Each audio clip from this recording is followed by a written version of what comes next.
Hello! Hi, again. We have a new upload schedule that we are going to be enacting starting now. The whole idea is to give you an idea of what we've been dealing with. James is still on a night schedule, Monday through Friday, 3 to midnight. And let's just say I've had a journeyman of a year for work. And right now I have a job that is basically bouncing me around day to day. So we're thinking that if I get most of the legwork done in editing over the week, then James can try and upload the videos on Saturdays. So we're going to try and aim to be as consistent as we can for Saturdays. So from now on, expect videos on Saturday. So stay tuned for what's to come. And we have a few other things in the works that we're going to try and talk with other people about in terms of like if they want to come onto our podcast. Or if they're already a YouTuber, to see if we can do some sort of crossover between the two channels and see how stuff goes. So look out for that in the near future as well. Yeah, just gotta flex our wings and try and see what we can do in terms of talking with people. Speaking of those ideas that we have, I have a couple of deck tech ideas I've been wanting to do. More with Legacy than anything else. And it's obvious that I have Burn. I love me some Burn. So obviously I have it for both Modern and Legacy. It's just Mono Red Burn, the El Cheapo option for Legacy. It still holds up very well, even in the current meta of Grixis Control, Grixis Aggro, Delver, Aggro, and I still think it's a good deck. However, also should know I love me some Elves. I've probably made a mention of it before, but Elves is one of my favorite decks to play for Modern. However, let's just say I need to eat my own words. He got some stupid luck on eBay as of late. So if y'all recall, a couple episodes back, I said the following. Fuck the reserve list. I just want to play Gaia's Cradle and fucking Legacy Elves. And so, yeah, I said that, but through a little of lady luck and also stupid eBay, I got myself some Gaia's Cradles.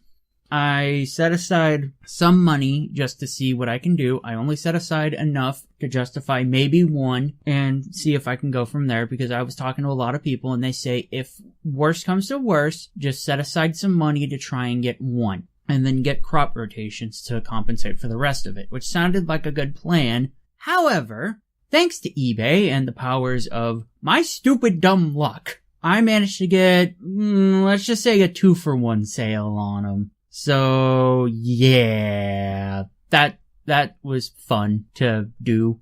Yeah? You got that dank 2-for-1 on eBay on Gaia's Cradles. Yeah, and you were the only bidder, right? One of 2 bidders, but I was the one that won, so yeah. And so, yeah, and this isn't my first time having stupid luck on eBay either. Oh, no. I've had some dumb luck recently with getting stuff off of eBay, in that I got Conflux Noble Hierarchs for a flat $100 back when Conflux was the only version available, and their price was about $300 for a full set, and I got a full set for $100. I got an Angus Mackenzie for about $100 also, and it is an English one from Legends. He's an interesting commander, I'll put that nicely. Let's just say Bant is not my favorite color combination for commander. However, between him, Airtie the Corrupted, and Captain Sisay, I can probably make an Atraxa Super Friends deck work if I just put some pieces and parts together from it. And now with the Gaia's Cradles. So, I don't know what it is that I get kind of good dumb luck.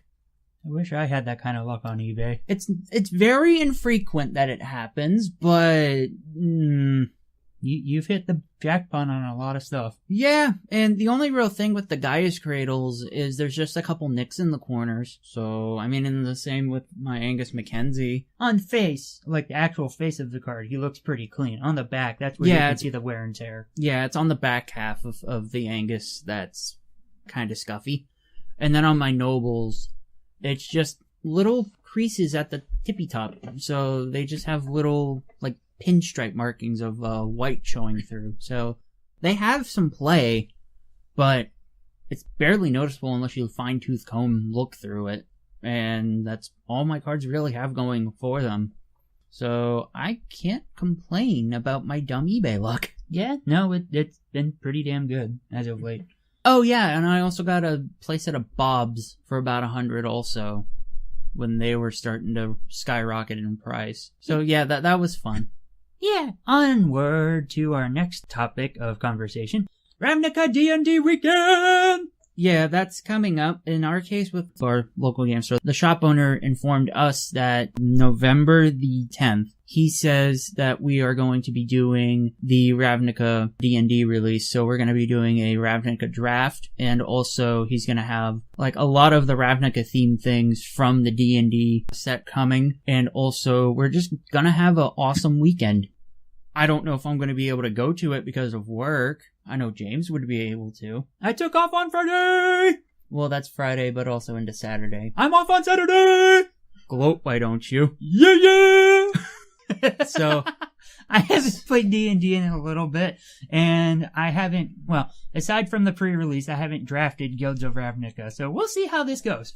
If it's any better than my pre-release, it should be okay, considering I started my night dying to a Vraska ult, and I ended my night dying to a Vraska ult.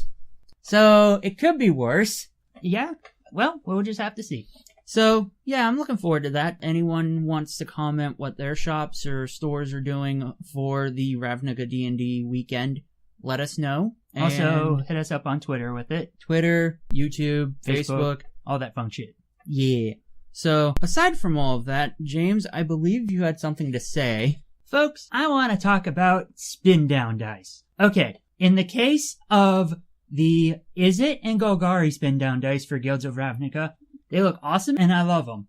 But on the fact of the matter of Boros, they copped out on, Selesnya, they copped out on, and Dimir. Dimir is the one I am disappointed in the most because that's the one I was the most excited to see after seeing the Izzet die. You could have went and gone black on the face of the die and blue on the inlay. But no, you had to go blue on the face of the die with white sparkle and black on the inlay. So it's impossible to see. Well, yes, it looks cool. The other way around would have been perfectly fine for the Guild of Dimir. Like, if you don't do black on the face and red for the inlay of Rakdos, I'm gonna punch something.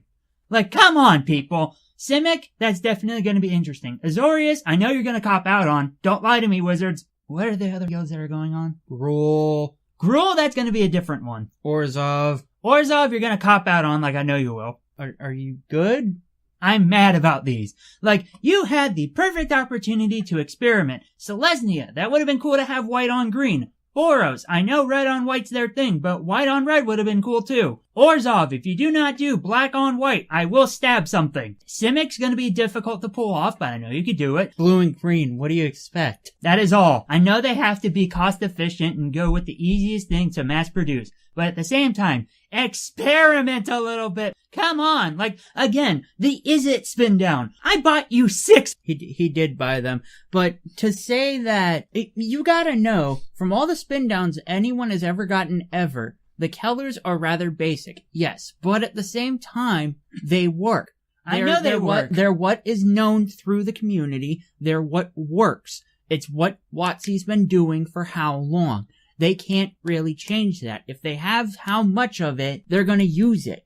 I understand this, but at the same time, again, with the Izzet die or the Golgari die, they took risks and it pulled through. And I understand also with like the From the Vault sets and stuff like that, they did other kinds of different spin downs. I mean, like, if they would have done like a marbleized thing for the white die with the red, like they did with the Angel die from the Vault, that'd be cool shit. That would have been cool for Boros. I can kind of see them doing it for Azorius or Orzhov. But they won't. I know wizards, they won't. Well, going back to your original argument on the whole Dimir thing, blue on black is cool. But black on blue is also cool, but you gotta admit, it's still cool regardless. It's cool regardless, but it's difficult to see. It's not that difficult to see.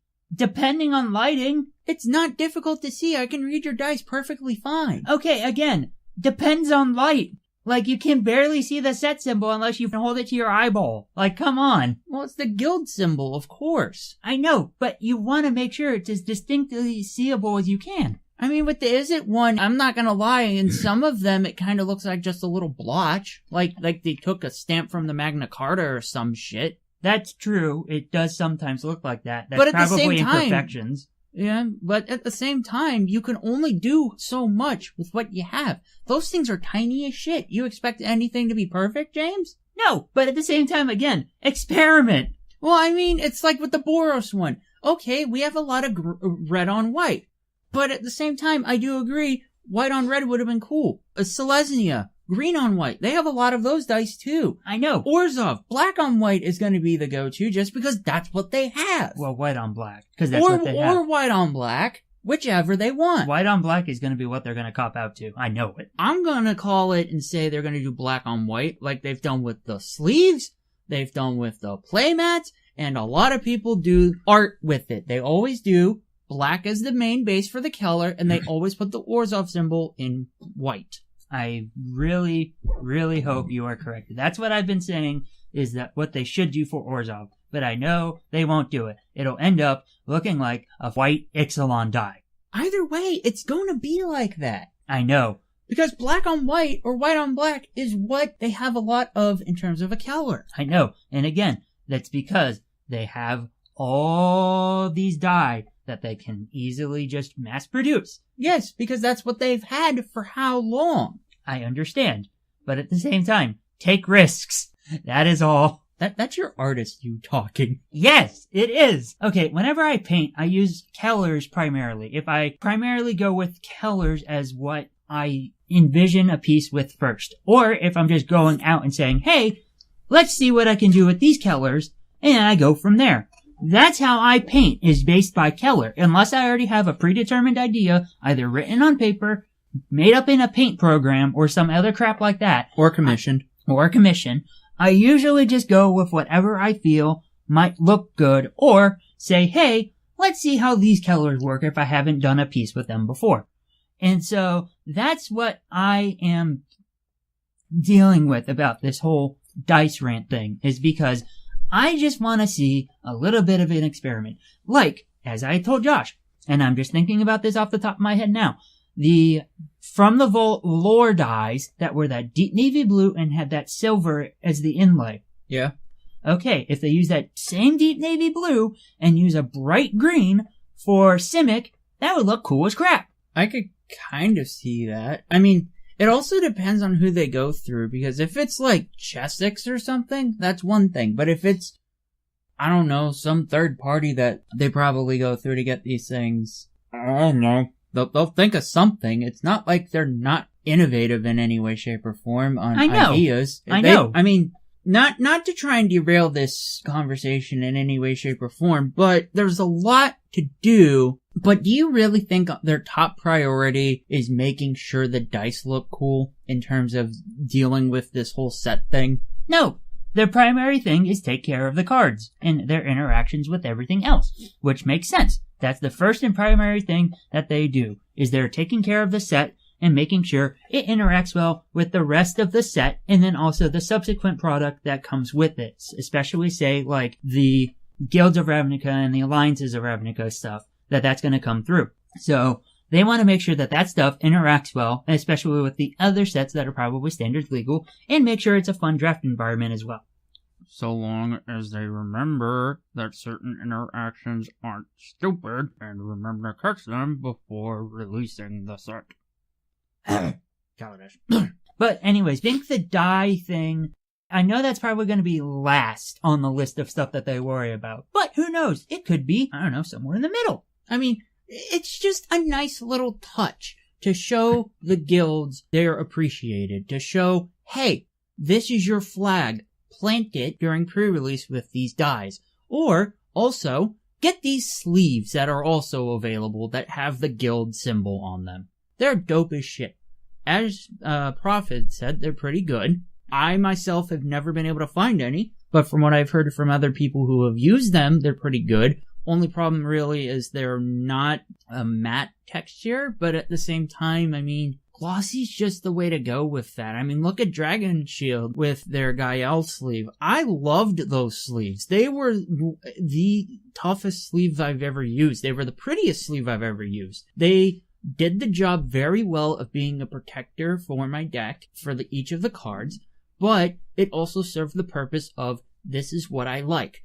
The green dragon with the white background was dope as shit, and it was matte. However, Dragon Shield even admitted this. They are having some problems with trying to get the consistency back up, which is understandable. Production of this is still in an experimental phase.